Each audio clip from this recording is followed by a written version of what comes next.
The full story of Prophet Solomon. From the ant to Queen Bilqis. Islamic version. The morning mist clung to the hills of Jerusalem as the palace guards stood motionless at their posts. Inside the royal chambers, the young Prince Sulaiman stirred from his sleep, his brow already furrowing with the weight of responsibilities beyond his years.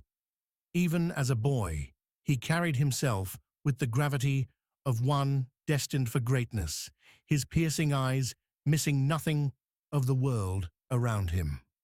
The early years, a prince among men. From his earliest days, Sulaiman displayed wisdom that astonished the elders of Jerusalem. When other royal children played with toy swords, he could be found in the great libraries, poring over scrolls of law and philosophy. His father, the mighty prophet King Dawood, often took the boy to witness the administration of justice, knowing these lessons would one day serve his heir. One particularly memorable case involved two farmers who came before King Dawood's court. The first, an elderly man with hands gnarled like olive roots, brought a basket of ruined grapes. "My king," he lamented, "my neighbor's sheep broke through the fence and devoured my entire vineyard the night before harvest." The second farmer, a broad-shouldered man with the scent of livestock about him, countered, "The gate was left unlatched. Any animal would have wandered in. I cannot be held responsible for another's carelessness."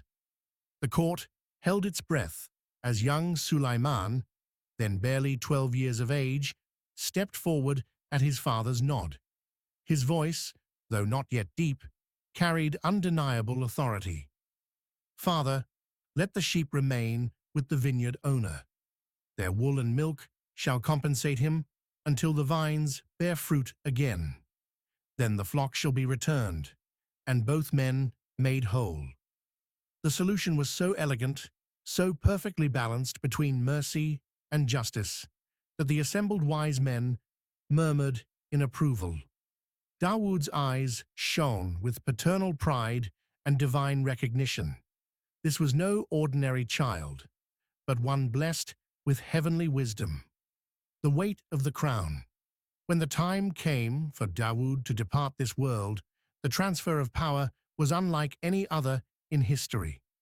Not only did Sulaiman inherit an earthly kingdom spanning from the Euphrates to the Nile, but he also received the mantle of prophecy, a dual blessing that would shape his extraordinary reign. Allah bestowed upon Sulaiman gifts beyond mortal imagination. The language of beasts and birds, allowing him to hear the conversations of ants and command eagles.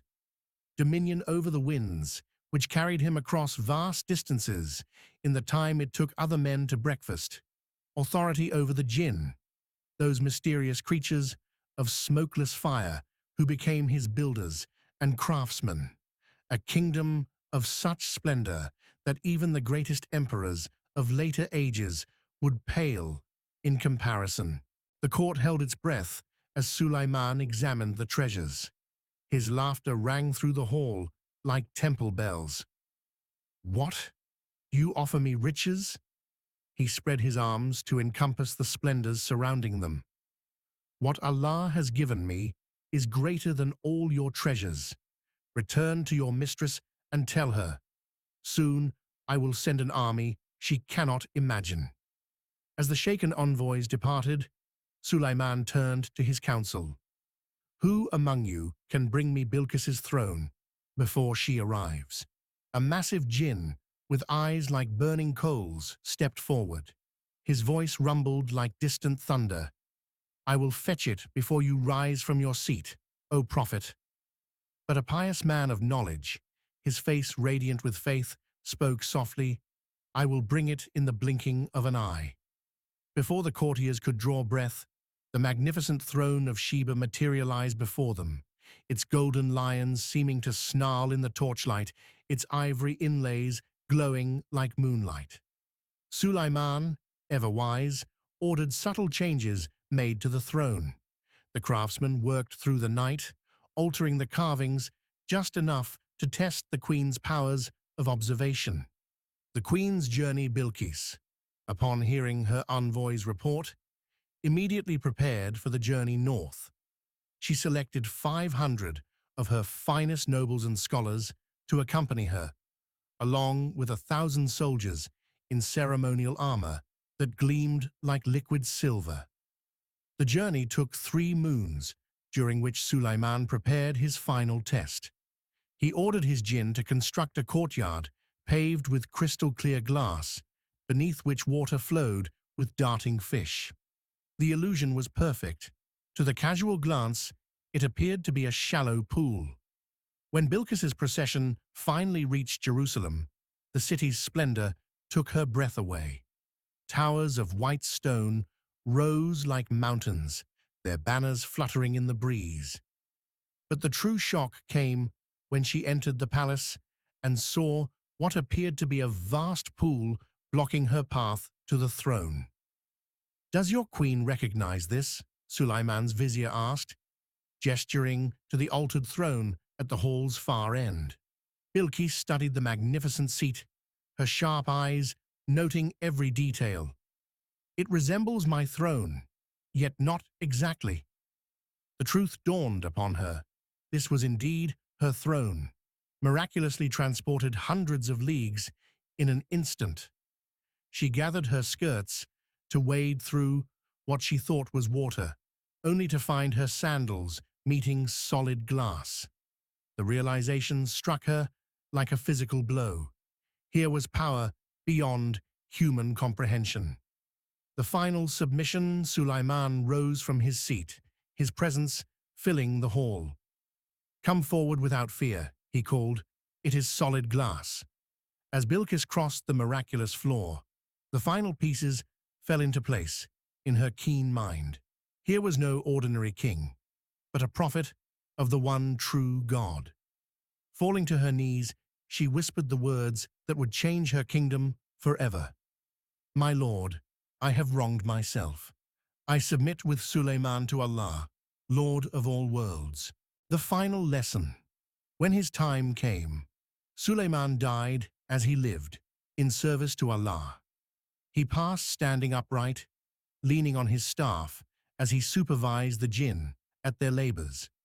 So still he remained that none suspected his passing, until a humble termite gnawed through his staff and his body gently collapsed to the earth. The jinn, who had labored unaware for days, suddenly realized their master had departed. "Had we known the unseen," they lamented, "we would not have toiled in humiliation." Thus ended the reign of Sulaiman, mightiest of kings, wisest of judges, and most humble of Allah's servants. His life stands as an eternal testament that true power lies not in dominion over creation, but in submission to the Creator of all things. Sigma, May 14th, 2025, 12:43 a.m. The later years. For 40 years, Sulaiman ruled with wisdom and justice, his kingdom becoming a beacon of divine light. He built the magnificent temple in Jerusalem, employing both human craftsmen and jinn in its construction. The structure's beauty was said to make even angels pause in wonder. Its walls paneled with cedar from Lebanon, its floors paved with pure gold, its altar carved from a single block of fragrant sandalwood. Yet despite his power, Sulaiman remained deeply humble. Each night, he would walk the streets in disguise, listening to the concerns of his people. He established a complex system of justice where even the smallest complaint received his personal attention. The final lesson. When his time came, Sulaiman died as he lived, in service to Allah. He passed standing upright, leaning on his staff as he supervised the jinn at their labors. So still he remained that none suspected his passing, until a humble termite gnawed through his staff, and his body gently collapsed to the earth. The jinn, who had labored unaware for days, suddenly realized their master had departed. Had we known the unseen, they lamented, we would not have toiled in humiliation. Thus ended the reign of Sulaiman, mightiest of kings, wisest of judges, and most humble of Allah's servants. His life stands as an eternal testament that true power lies not in dominion over creation, but in submission to the Creator of all things.